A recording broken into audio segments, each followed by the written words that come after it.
오늘 주시는 하나님의 말씀은 사무엘상 31장입니다. 31장 1절로 13절까지 말씀을 한 절씩 교독하겠습니다. 오늘로 지난 약 1년 넘게 설교했던 사무엘상 강의 설교를 마치도록 하겠습니다. 오늘 설교 제목은 영어로 It matters how we end, 직역하면 어떻게 끝마치느냐가 중요하다라는 뜻입니다. 여러분, 시작이 중요합니다만 사실은 끝마치는 것이 더 중요합니다. 등장도 중요하지만 사실은 퇴장이 더 중요합니다. 오늘 본문을 보니 사울의 마지막이 참으로 쓸쓸하고 초라함을 보게 됩니다. 연민이 드는 불쌍한 마지막이 아닐 수 없습니다. 사울이 어떻게 죽습니까? 화살에 맞아 고통하다가 자살함으로 죽습니다. 그런데 그게 끝이 아닙니다. 8절부터 보시겠습니다. 블레셋 사람들이 죽은 자를 벗기러 왔다가 사울과 그의 세 아들이 길보아산에서 죽은 것을 보고 그 시체를 머리를 팹니다. 갑옷을 벗깁니다. 10절을 보면 그의 시체를 벳산 성벽에 못 박아 둡니다. 참으로 비참하고 불쌍한 마무리가 아닐 수 없습니다. 그런데 돌아보니 사울이 성경에 등장할 때는 그 누구보다도 화려하게 등장했었습니다. 우리 사무엘상 한번 9장 가보시겠습니다. 사무엘상 9장에서 사울이 처음으로 등장하는데 성경에 등장하는 그 어떤 인물보다도 화려하게 등장합니다. 사무엘상 9장 1절과 2절 보시겠습니다. 성경이 이렇게 사울을 묘사합니다. 베냐민 지파에 기스라 이름하는 유력한 사람이 있으니 2절에 기스에게 아들이 있으니 그의 이름은 사울이요 준수한 소년이라 이스라엘 자손 중에 그보다 더 준수한 자가 없고 키는 모든 백성보다 어깨 위만큼 더 컸더라. 제일 먼저 집안이 뭐래요? 유력한 집안. 우리식으로 표현하면 집안이 빵빵한 집안. 얼굴이 잘생겼는데 이스라엘 사람들 중에서 제일 잘생겼대요. 얼짱이죠. 키는 다른 사람들보다 얼마나 크대요? 어깨 위가 크면 얼마나 큰 거예요? 한 30cm? 그 당시 이스라엘 사람들 평균 신장을 한 160 정도로 한번 생각해 보면 사울은 몇? 190. 완전 아이돌 스타입니다. 집안 좋지. 잘생겼지. 키 크지. 게다가요, 나름 성품도 괜찮아요. 4절과 5절을 보면 아버지가 암나귀를 잃어버리니까 이것을 막 찾아 헤맵니다. 5절을 보면요, 사울이 함께 가던 사환에게 이르되 돌아가자. 내 아버지께서 암나귀 생각은 고사하고 우리를 위하여 걱정하실까. 세상에 효자예요. 얼굴도 잘생긴 친구가 집안도 좋은데 효자입니다. 7절을 보면 사무엘을 찾아가는데 사울이 그의 사환에게 이르되 우리가 가면 그 사람에게 무엇을 드리겠느냐. 하나님의 종을 만날 때 빈손으로 안 만나야 된다고 또 생각하니까 나름 신앙도 있는 친구입니다. 더 놀라운 건 사람이 다 갖췄는데 겸손하기까지 했습니다. 21절 보실래요? 사무엘을 처음 만났을 때 사울이 이렇게 말합니다. 사울이 대답하여 이르되 나는 이스라엘 지파의 가장 작은 지파 베냐민 사람이 아니니까 또 나의 가족은 베냐민 지파 모든 가족 중에 가장 미약하지 아니하니까. 야, 갖출 것 다 갖췄어요. 스펙이 정말 좋은 사람이에요. 집안 좋지, 잘생겼지, 성품 좋지. 반면 다윗의 등장은 상당히 초라합니다. 다윗이 제일 먼저 어떻게 등장하죠? 그 집에 이새의 아들들을 다 모으라 그랬는데 누구는 안 불러줘요? 다윗은 안 불러줍니다. 초라하게 등장합니다. 게다가 다윗은요, 키가 별로 안 컸습니다. 제가 그 증거를 드리겠게요. 다윗이 골리앗 앞에 섰죠. 골리앗과 싸우려고 갈 때 사울이 자기 갑옷 입으라 그러잖아요. 근데 성경이 분명히 뭐라고 나오죠? 갑옷이 너무 컸대요. 사울은 엑스라지 입었고 다윗은 미디엄 입었어요. 키가 아마 저하고 비슷하지 않았나 해서 기분이 괜히 좋습니다. 게다가 얘는 8남매의 막내예요. 당시 이스라엘 사회에서 장남이 최고입니다. 장남은 일단 2배의 재산을 받고요. 한 둘째 정도 되면 형이 죽을 수 있으니까 희망이 있는데 8번째 아들은 진짜 매력이 없어요. 가망이 없는 친구입니다. 그럼 만약에 우리 교회에 이제 3부 청년 예배가 생기는데 사울이 들어오고 다윗이 들어오면 다 누구를 주목할까요? 여러분 같으면 누구랑 결혼하고 싶어요? 솔직해서 좋습니다. 그렇죠. 사울이죠. 빠지는 게 있어야지. 이렇게 화려하게 등장한 사울이 이렇게 초라하게 몰락합니다. 도대체 왜? 우리가 말씀을 통하여 무엇이 사울을 이토록 비참하게 만들었는가를 살펴볼 필요가 있습니다. 반면교사를 삼아야 하기 때문입니다. 먼저 그의 몰락이 어디에서부터 시작됐는지 아십니까? 사무엘상 13장을 보면 사무엘이 내가 예배를 드릴 거니까 기다리라고 말을 합니다. 그런데 사울이 판단하기에 계속 기다리면 사람들이 떠나거든요. 이러면 안 될 것 같아서 어떻게 하죠? 사무엘을 기다리지 않고 스스로 예배를 드립니다. 이 말을 듣고 하나님께서 책망하십니다. 왜 기다리라고 했는데 기다리지 않았냐고. 그러니까 사울이 몰락하기 시작하는 출발점에 무엇이 있었냐면 불순종이 있었습니다. 그런데 하나님이 사울에게 한 번 더 기회를 주십니다. 아말렉 족속을 진멸하라는 것이었습니다. 그런데 이번에도 사울이 생각하기를 다 진멸할 필요가 없는 것 같습니다. 좀 좋은 가축은 좀 남겨둘 필요가 있는 것 같습니다. 그래서 남깁니다. 이때 하나님이 뭐라고 하시느냐? 15장으로 가시겠습니다. 15장 10절과 11절. 사무엘상 15장 10절과 11절에 하나님이 이러십니다. 여호와의 말씀이 사무엘에게 임하니라 이르시되 내가 사울을 왕으로 세운 것을 후회하노니 그가 돌이켜서 나를 따르지 아니하며 내 명령을 행하지 아니하였음이라. 그러니까 사울이 버림받게 된 그 출발절에 뭐가 있어요? 불순종이라고 하나님이 분명히 말씀하셨습니다. 그 말을 받아서 사무엘 선지자는 이렇게 말합니다. 하나님이 그의 목소리를 청종하는 것보다 제사 드리는 걸 더 좋아하시겠냐고. 순종이 제사보다 낫다고 그럽니다. 사랑하는 성도 여러분 잘 들으시기 바랍니다. 순종이 예배 드리는 것보다 더 낫습니다. 분명히 사울도 예배 드린 사람입니다. 우리 문제가 무엇입니까? 주일날 와서 예배는 드릴 수 있는데 삶 속에서 하나님의 말씀에 순종하지 않습니다. 그리고 이 불순종의 원인에는 항상 무엇이 있었냐? 사울의 생각이 있었습니다. 하나님의 말씀은 있었지만 자기 생각이 더 좋은 판단을 따라가는 것입니다. 아이러니입니다. 사울은 사사시대를 끝내고 이스라엘의 초대 왕이 된 사람입니다. 근데 사사시대의 특징이 무엇이었습니까? 사람이 자기 소견에 옳은 대로 행하던 시대가 사사시대. 아이러니하게도 사울은 그 사사시대를 끝내야 되는 왕인데 자기는 자기 소견에 옳은 대로 살아갑니다. 하나님이 왕을 세우신 그 목적과 정반대되는 삶을 살았다는 말입니다. 여러분 우리가 평생 해야 될 것이 있습니다. 그것은 순종을 훈련하는 것입니다. 내 생각과 다르지만 하나님의 말씀에 순종하는 훈련을 하시기를 주님의 이름으로 부탁드립니다. 사울의 일생을 묵상하다 보면 불순종은 사실은 표면적인 이유고 그보다 더 근본적인 문제가 그에게 있었습니다. 무엇입니까? 여러분 성경을 아무리 읽어보아도 사울은 하나님과의 개인적인 교제가 없습니다. 하나님과 친밀하고 지속적인 사귐이 없습니다.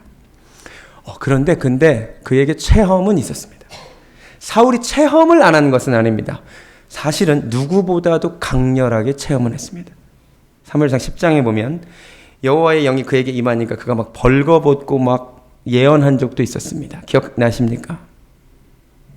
여호와의 영이 그에게 강하게 임했다고 사무엘상 11장에도 한번 나오고 라마나요세 도피한 다윗을 잡으러 갔을 때도 여호와의 영이 그를 사로잡으니 벌거벗으면서 예언한 적도 있었습니다. 사울이 체험이 없는 사람이 아닙니다. 성령 체험도 했습니다. 근데 그에게 없는 것이 있습니다. 그에게는 하나님과의 지속적인 교제가 없습니다.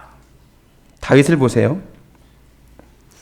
체험만으로 따지면 다윗은 사울보다 강렬한 체험은 못했습니다. 그죠? 그런데 다윗의 삶 가운데는 하나님과의 지속적인 은밀한 교제가 있습니다. 아침에 일어나면 나의 힘이 되신 여호와여 내가 주님을 사랑합니다. 막 이럽니다. 주님은 나의 요새시요 나의 반석이시요 나의 피할 바위시라고 그럽니다. 내 성전 하나님 성전의 문지기로 있는 것이 악인의 장막의 거함보다 더 좋다고 그럽니다. 다윗의 삶 가운데는 하나님이 언제나 있었습니다. 사울과 다윗을 다시 비교합니다. 사울은 하나님과의 체험은 있었지만 교제가 없었습니다. 그가 하나님을 한 번씩 찾을 때는 그가 하나님이 필요할 때입니다. 제가 예전에 사울이 하나님을 아낌없이 주는 나무 정도로 생각했다고 설교한 거 기억나십니까? 크리스마스가 다가오니까 더 좋은 예가 생각났어요. 사울이 가만히 보니까 하나님을 마치 아이들이 산타클로스 기다리듯 찾았더라고요. 여러분, 성탄절이 다가오면 아이들이 산타클로스를 기다리더라고요. 그런데 가만히 보니까 산타클로스가 좋아서 산타클로스를 만나고 싶어 하는 애들은 하나도 없더라고. 뭐에만 관심이 있어요? 산타클로스가 가져올 선물에만 관심이 있지, 정말 내가 그 할아버지 한번 만나고 싶다는 사람 있어요, 없어요? 별로 없더라고요. 가만히 보니까 산타클로스가 세상에서 불쌍한 사람이에요. 선물은 배달해 주는데 이 할아버지를 만나고 싶은 애들은 없는 거예요. 할아버지는 관심도 없고 할아버지가 가져올 선물에만 관심이 있어요. 근데 우리가 하나님을 이렇게 대할 때가 많죠. 사울도 하나님을 그렇게 대했습니다. 하나님이 아니라 하나님이 그에게 줄 능력과 응답에만 관심이 있었습니다.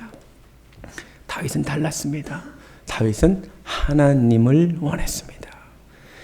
이 말을 다른 말로 표현하면 다윗은 하나님과의 사귐이 있었고 하나님과의 교제가 있었고 하나님과 동행함이 있었습니다. 여러분, 성경이 에녹이라는 인물을 굉장히 높게 평가합니다. 왜? 그가 하나님과 동행하였기 때문에. 성경이 뭐라고 말합니까?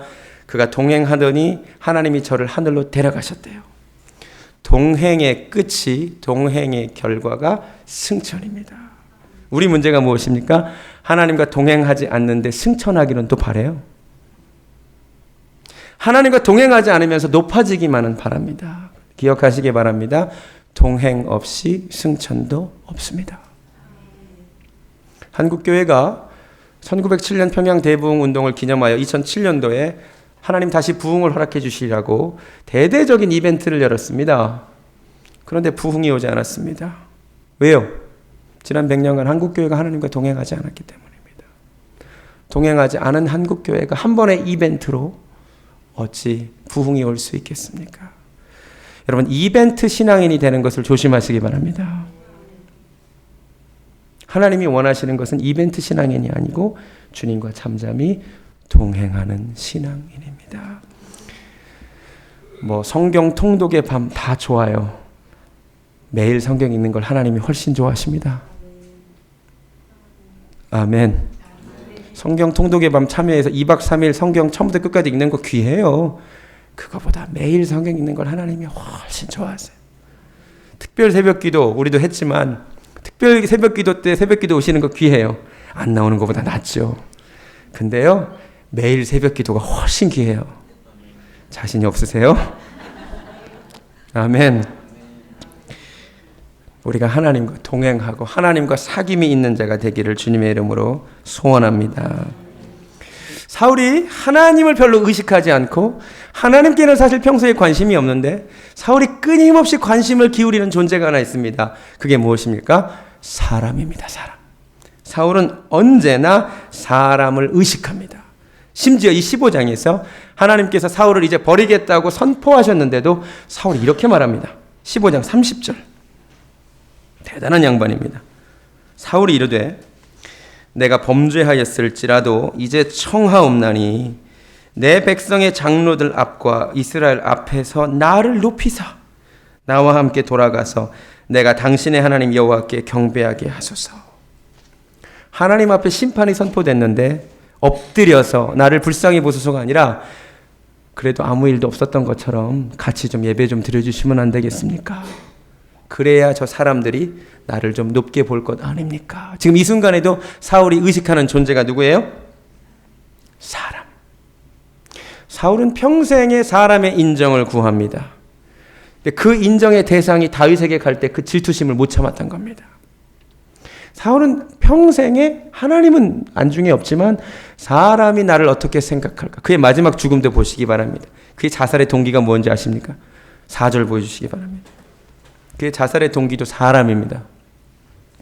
그가 무기를 든 자에게 이르되 내 칼을 빼어 그것으로 나를 찌르라. 할례받지 않은 자들이 와서 나를 찌르고 모욕할까 두려워하노라. 마지막까지 사울이 누구를 의식해요? 사람을 의식해요. 내가 누구에게, 할례받지 않은 자에게, 사람에게 모욕을 당할까? 사람에게 수치를 당할까? 사람에게 부끄러움을 당할까? 그게 마지막까지 신경 쓰여요. 마지막까지 사울이 생각하지 않는 게 뭐예요? 하나님이에요. 내 삶이 이렇게 끝나면 내가 하나님 앞에 얼마나 수치스러울까? 얼마나 부끄러울까? 한 번을 생각을 안 합니다. 잘 들으시기 바랍니다. 여러분, 누구를 의식하고 사십니까? 사울이 마지막 순간이라도 하나님, 나를 불쌍히 보시옵소서, 나를 한 번만 도와주시옵소서 기도했다면 그의 인생이 달라질 수 있었습니다. 그 증거가 누굽니까? 삼손입니다. 삼손이 죽는 순간에 하나님 한 번만 나를 기억해 주시라고, 한 번만 나를 도와주시라고 할 때 하나님이 저를 도우셨습니다. 사울은 끝까지 사람만 생각하다가, 사람에게 받을 수치만 생각하다가 이렇게 비참한 종말을 가지게 되었습니다. 한 가지 더 말씀드리겠습니다. 사무엘상 마지막 보도가 뭘로 끝나는 줄 아십니까? 길르앗 야베스 거민들이 사울의 시체를 수습한 이야기로 사무엘상이 마무리가 됩니다. 이 이야기가 왜 중요해서 기록되는지 아십니까? 제가 지도를 가져왔으면 더 좋을 뻔했습니다. 요단강이 있고 요단강 서편이 이스라엘의 본토고요. 요단강 동편에도 처음에 므낫세 반지파와 르우벤 지파와 갓 지파가 좀 기업을 얻었었습니다. 근데 나중에는 그걸 다 뺏겨요. 그래서 요단강 서쪽만 남거든요. 이 길르앗 야베스 땅은 요단강 동편입니다. 한때 이스라엘 땅이었는데 지금은 그렇게 안 된 사람들. 자, 이스라엘의 왕이 죽었는데 이 시체를 누가 수습해요? 본토 사람들이 아니라 길르앗 야베스 거민들이 와서 수습해 줍니다. 이 말을 뒤집으면 이스라엘 백성들 중에 한 사람도 왕의 시체를 수습하려고 나서는 사람이 없었다는 말입니다. 12지파 중 그 누구도 왕이 죽었는데 왕의 시체를 수습하러 나서지 않습니다. 심지어 사울이 속한 베냐민 지파도 움직이지 않습니다. 사울은 사람들에게도 마지막까지 버림받았다는 말입니다. 길르앗 야베스 거민들이 그래서 그 모습을 보고 위협을 무릅쓰고 와서 사울을 장사한 것입니다. 자, 그런데 길르앗 야베스 거민들이 도대체 왜 사울을 목숨을 위험에 빠뜨리면 목숨을 위험할 수도 있는데도 사울의 시체를 수습하러 왔는지 아세요? 과거에 야베스 거민들이 사울에게 은혜를 받은 것이 있습니다. 11장으로 가시겠습니다. 사무엘상 11장. 아직 사울이 왕위에 오르지 않았는데 이런 일이 있었어요. 11장 1절에 암몬 사람 나하스가 올라와서 길르앗 야베스에 맞서 진칩니다. 길르앗 야베스 거민을 암몬 족속이 공격해 오니까 길르앗 야베스 거민들이 이스라엘 본토 사람들에게 전령을 보내서 자기들을 도와달라고 얘기를 합니다. 요청을 합니다. 5절에 마침 사울이 밭에서 소를 물고 오다가 이르되 백성이 무슨 일로 우느냐 하니 그들이 야베스 사람의 말을 전합니다. 공격받았다는 말을. 그 다음에 하는 모습 잘 보세요. 사울이 이 말을 들을 때에 하나님의 영에게 크게 감동되매 그의 노가 크게 일어나 한 겨리의 소를 잡아 각을 뜨고 전령들의 손으로 그것을 이스라엘 모든 지역에 두루 보내어 이르되 누구든지 나와서 사울과 사무엘을 따르지 아니하면 그의 소들도 이와 같이 하리라 하였더니 여호와의 두려움이 백성에게 임하매 그들이 한 사람같이 다가옵니다. 사울이 인생에서 처음이자 마지막으로 사람들 의식하지 않고 사람 두려워하지 않냐고 하나님 한 분 두려워했던 순간이 바로 이 순간입니다. 사울이 뭐라고 말하냐면 이스라엘 백성들 잘 들어라. 길르앗 야베스 거민이 위험에 빠졌는데 우리 가서 저들을 돕자. 만약에 여러분들이 돕지 아니하면 여러분이 이 소와 같이 죽게 될 것이다. 지금 사울이 뭐 한 거예요? 사람들 의식하고 있습니까? 의식하지 않아요. 사울이 인생에서 처음으로 사람들 의식하지 아니하고 사람들 두려워하지 아니하고 하나님 한 분 두려워하며 나갔던 이 순간에 야베스 거민을 구하고 이 결과 야베스 거민들의 마음을 얻습니다. 이후로 벌어진 모든 전쟁에서 사울은 사람들을 의식하고 하나님을 잊어버렸는데 그 후로 한 사람의 마음도 얻지 못했다는 말입니다. 여러분 잘 들으시기 바랍니다. 우리가 하나님 한 분 두려워하고 사람 두려워하지 않고 나갈 때에 결국 사람의 마음도 얻습니다. 하나님을 잊어버리고 사람이 두려워서 사람에게 절절매면 결국 사람의 마음도 못 얻습니다. 그게 사울의 마지막에 보여주는 사건입니다. 평생에 단 한 번 하나님 마음 두려워했던 그 순간 길라잡에서 거민들의 마음을 얻었거든요. 이 말씀을 통해 우리에게 주시는 하나님의 음성을 듣기를 원합니다. 두 번째, 사울이 몰락하게 된 원인이 있습니다. 지금까지의 첫 번째 원인은 하나님과의 관계에 문제가 있었다면, 두 번째, 사실 사울에게는 자기를 도와줄 아주 훌륭한 영적 지도자가 한 분 계셨습니다. 그의 이름이 무엇입니까? 사무엘입니다. 여러분, 사무엘만큼 뛰어난 목사님이 어디 있습니까? 사울의 문제가 무엇입니까? 성경 어디를 읽어도 사울이 사무엘을 가까이 했다는 기록이 없습니다. 사울은 사무엘을 가까이 하지 않습니다. 자기를 왕으로 기름 부음 받아주고, 아니 자기를 위하여 기도해주고 슬퍼해주거든요. 여러분, 지금 15장에서 하나님께서 사울을 버린다고 하셨잖아요. 그런데도 성경을 보니까 사무엘은 사울을 위하여 계속해서 슬퍼하고요, 사무엘은 사울을 위하여 계속해서 기도하더라고요. 16장 1절 보시겠습니다. 16장 1절에서 하나님 이렇게 말씀하셔요. 여호와께서 사무엘에게 이르시되 내가 이미 사울을 버려 이스라엘 왕이 되지 못하게 하였거늘 네가 그를 위하여 언제까지 슬퍼하겠느냐. 이 말은 무슨 말이에요? 지금 사무엘이 뭐하고 있다는 거예요? 사울을 위하여 슬퍼하고 있고 사울을 위하여 기도하고 있었단 말이에요. 여러분, 자기를 위하여 이렇게 기도해주고 슬퍼해주는 주의 종을, 그런데 사울은 가까이 하지 않습니다. 여러분, 잘 들으시기 바랍니다. 제가 목회를 해보니까요, 성도와 목회자 간의 관계가 진짜 중요하더라고요. 아무리 말씀이 좋아도, 하나님께서 아무리 많은 은혜를 내려주셔도 내가 목회자와의 뭔가 좀 삐걱거림이 생기잖아요. 그러면 그 말씀이 귀에 안 들리는 거 아세요? 아무리 하늘에서 비가 쏟아져도 우산 하나 딱 피면은 비 안 맞잖아요. 아무리 하늘에서 은혜의 소낙비가 내려도 내 마음에 하나 거리낌이 생겨서 막아버리면 그 은혜 못 받더라고요. 여러분, 주의 종과 웬만하면 가까이 하시기 바랍니다. 제 말이 아니라 갈라디아서 말씀에 너는 말씀을 가르치는 자와 모든 좋은 것을 함께 하라 그랬어요. 꼭 나쁜 거는 같이 하세요. 슬픈 일 있고 사고 났고 아프고 좋아요. 근데 좀 좋은 것도 좀 같이 하세요. 주의 종과 멀어지면 멀어질수록 안 좋아요. 여러분, 예배 시간에도 우리 교회야 뭐 여기 앉으나 거기 앉으나 별 차이는 없지만 왜 앞자리를 금자리, 은자리, 동자리, 잠자리 이런 이유가 있어요. 메디가 잠자리인 이유가. 그래도 목회자가 설교할 때 그 침 튀기는 것을 받은 사람들이 다 신앙이 좋더라고요. 오늘 아무도 안 앉았네 여기 앞에. 희한해요. 목회자와 시험 들면 여기 앉아 계시던 분이 조금씩 뒤로 가시더라고요. 우리 교회에 지금 적용하지 마세요. 우리 교회는 어차피 거기나 여기나 가까우니까. 근데 희한해요. 웬만하면 여러분 말씀 들을 때도 앞에 앉으세요. 그게 말씀이 더 잘 들려요. 주의 종과 가까이 하는 것이 좋아요. 왜냐? 하나님이 주의 종을 여러분을 위하여 목자로 세우셨기 때문입니다. 요새 교회 개혁하신다는 분들이 교회 개혁하는데 큰 공헌을 한 것을 제가 충분히 인정하지만 선량한 우리 성도님들의 생각을 많이 배려놓은 게 너무 많은데, 그 중에 하나가, 제가 어저께인가도 페이스북에서 글을 읽었는데 왜 목사가 목자냐 막 그러면서 이렇게 썼더라고요.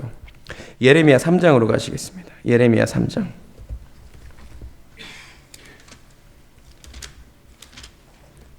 성경에 하나님이 주의 종들을 목자라고 하셨어요. 예레미야 3장 15절 말씀.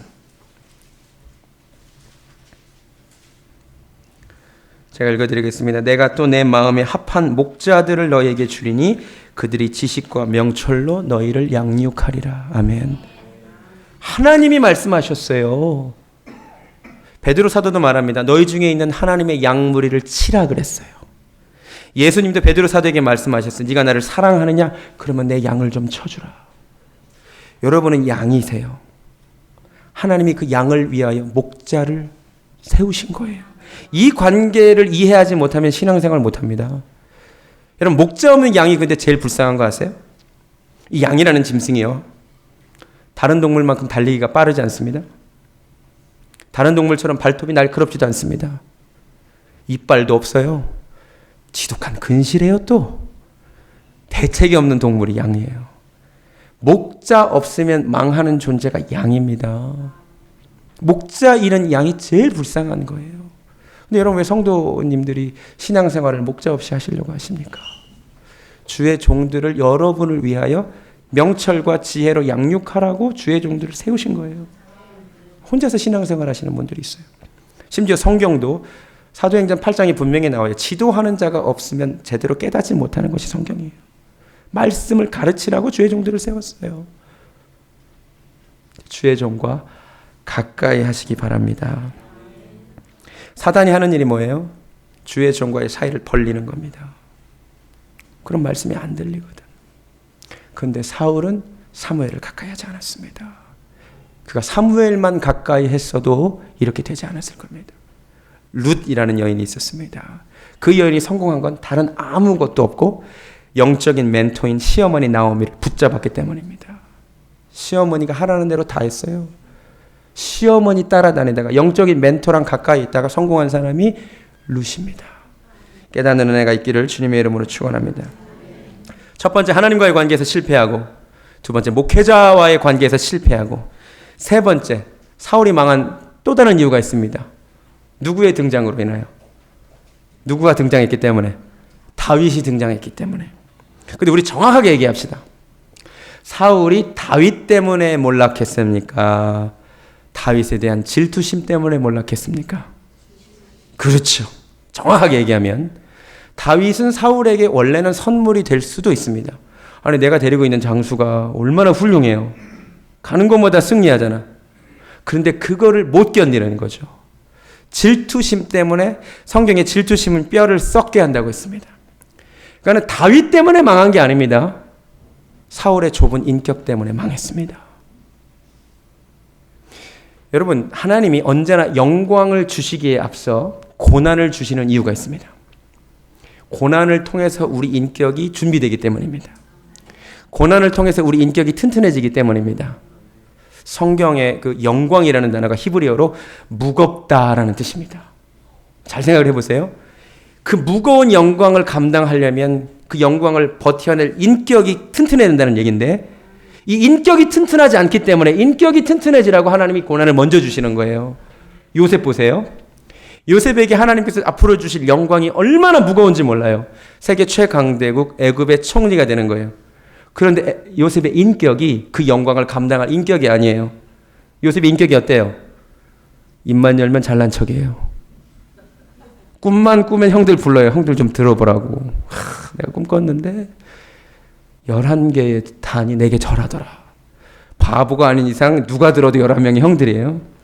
형들의 표정을 보면 기분 나쁜 거 알 거 아니에요. 요셉은 EQ가 부족해. 다음날 꿈을 꿨는데 이번엔 해와 달과 11별이 절합니다. 10살짜리한테 물어보세요. 그게 무슨 뜻인가? 아빠, 엄마 11명의 형들이죠. 자, 형제들이죠. 근데 형들의 표정을 봐도 몰라. 그 얘기를 또 합니다. 성경에 뭐라고 나오냐면 그래서 형들이 범사에 요셉에게 평안하게 얘기하지 못했대요. 근데 그게 히브리어로는 평안하다가 샬롬이잖아요. 아까 우리 샬롬 인사했지만 정확하게 말하면 형들이 샬롬이라고 인사 안 했다는 얘기예요. 근데 히브리어의 인사법이, 히브리인들의 인사법이 샬롬이에요. 정확하게 말하면 보고도 인사도 안 했다는 말이에요. 완전히 철저히 왕따 시켰어요. 뭐 때문에? 지 인격 때문에. 그 정도 인격을 가지고는 앞으로 하나님께서 주실 그 무거운 영광을 감당할 수가 없기에 하나님이 그를 고난 가운데 쳐듭니다. 그 고난 속에서 그의 인격이 강해지고 앞으로 감당할 영광을 감당할 인격이 갖춰지게 되는 거예요. 다윗 지금 하나님께서 앞으로 감당할 영광을 위하여 인격을 훈련시키시는 중인데, 사울의 문제는 뭐냐? 왕이라고 하는 영광을 감당할 인격이 준비되지 않았습니다. 그 인격 때문에 망한 것입니다. 질투심 때문에 망했습니다. 이 질투심은 사실 교만함과도 굉장히 밀접하게 관련되어 있습니다. 그냥 겸손하면 누가 나보다 조금 잘해도 괜찮아요.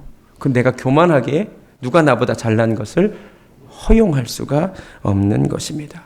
더 슬픈 것은 우리가 아까 사무엘상 9장을 통해 살펴봤듯이 사울은 원래는 겸손한 사람이었습니다. 그런데 시간이 흐르면서 그는 점점 더 교만해졌습니다. 그래서 그가 망한 것입니다. 사랑하는 성도 여러분, 나의 인격을 점검하시기 바랍니다. 사울과 동명이인이 한 사람 신약에 등장합니다. 그는 박해자 사울입니다. 앞으로 사도 바울이 될 사람. 그는 굉장히 교만한 사람이었습니다. 처음 시작은.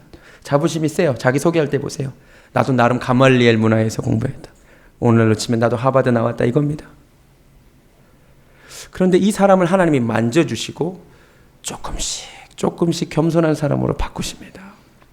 시간이 가면 갈수록 이 사도 바울이 얼마나 겸손해지는지 모릅니다. 약 AD 55년경에 사도 바울이 고린도전서를 썼다라고 추정됩니다. 그러니까 고린도전서는 사도 바울 초창기에 쓴 편지입니다. 이 고린도전서 15장 8절에서 사도 바울이 자기를 이렇게 소개합니다. 나는 맨 나중에 만삭되지 못하여 난 자 같은 나니 나는 사도 중에 가장 작은 자로다. 겸손하죠. 자기를 뭐라고 표현해요? 모든 사도들 중에 나는 가장 작은 자래. 그로부터 약 5년 뒤인 60년경에 쓴 편지가 에베소서입니다. 이 에베소서를 쓸 때 사도 바울이 이번에는 자기를 이렇게 소개합니다. 에베소서 3장 8절입니다. 모든 성도 중에 지극히 작은 자보다 더 작은 나에게 이 은혜를 주셨다고. 여러분 5년 전에 뭐라 그랬죠? 나는 사도들 중에 목사님들 중에 제일 작은 자입니다. 5년 뒤에는 나는 모든 성도님들 중에서 제일 작은 자보다도 더 작은 자입니다. 할렐루야. 5년 동안 사도 바울은 더 겸손해졌다는 얘기죠. 약 4년 뒤인 64년경에 디모데전서를 씁니다. 이 디모데전서 그런데 1장 15절 우리 같이 이건 찾아보겠습니다. 그의 마지막 고백입니다.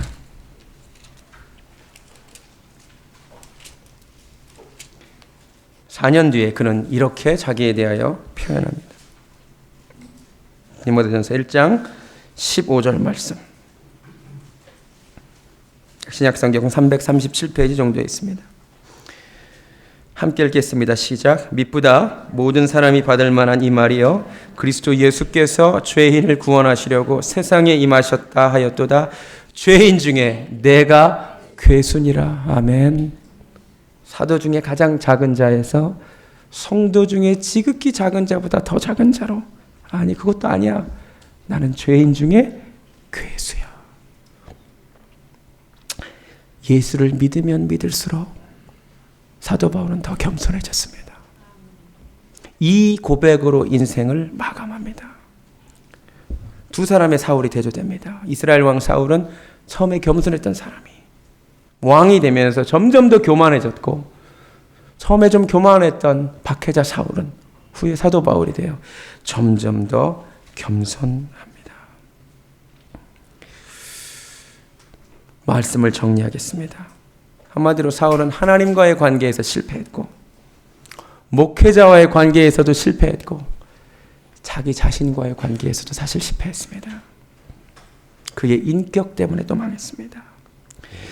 그래서 누구보다도 화려하게 등장하는 사람이 누구보다 초라하게 퇴장했습니다.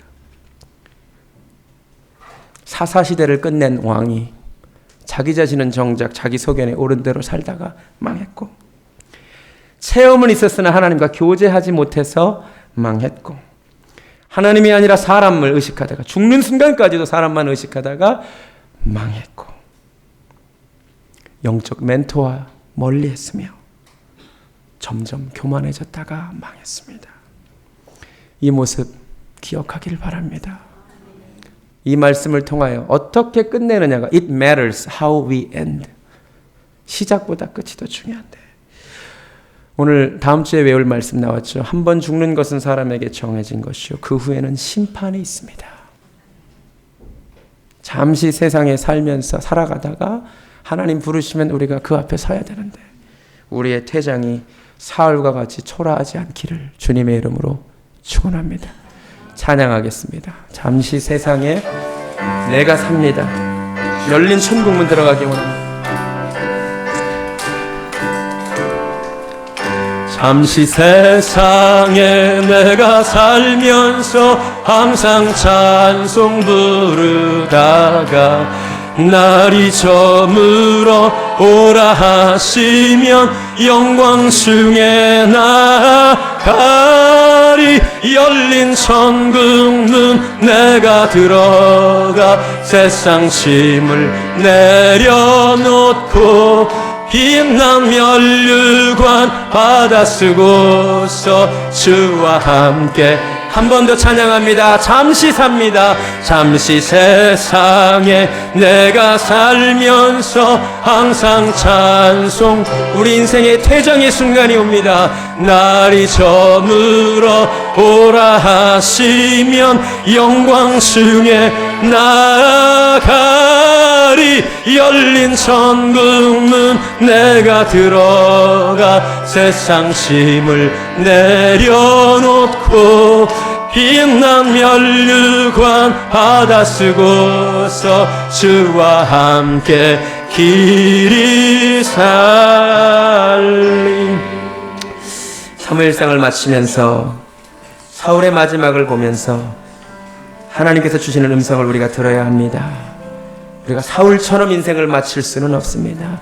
이제 우리 가운데 회개의 영이 임하기를 원합니다. 나와 하나님과의 관계는 어떠한지요? 나와 목회자와의 관계는 어떠한지요? 나의 인격은 어떠한지요? 내가 사울의 길을 걷고 있지는 않은지 이 시간 돌아보며 회개하기를 원합니다. 이 시간 한 목소리로 한 음성으로 하나님께 회개하며 기도하며 나아갑니다. 하나님 아버지 감사합니다. 아버지 오늘 말씀을 허락하시니 감사합니다. 하나님 아버지 사울의 몰락을 봅니다. 사울의 마지막을 봅니다. 말할 수 없이 비참한 그 마지막을 봅니다. 누구도 예상하지 못한 마무리입니다. 하나님 아버지 불쌍히 보시옵소서. 이렇게 인생을 끝낼 수는 없습니다. 아버지 이렇게 인생을 마무리할 수는 없습니다. 하나님 우리 가운데 사울의 길을 걸어가는 자들이 있나이까? 아버지 끝이 뻔히 보이는 인생길 걷지 않게 하여 주시옵소서. 하나님과의 관계가 잘못된 사람들이 있거든. 하나님 이 시간 회개의 역사가 있게 하여 주셔서 하나님 하나님을 잊어버린 너희여 이제 이를 생각하게 하여 주시옵소서.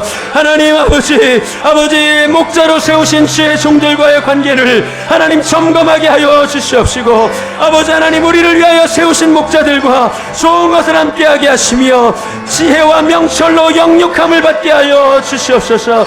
하나님 아버지 인격이 준비되지 않으면 영광을 감당할 수 없음을 깨닫습니다.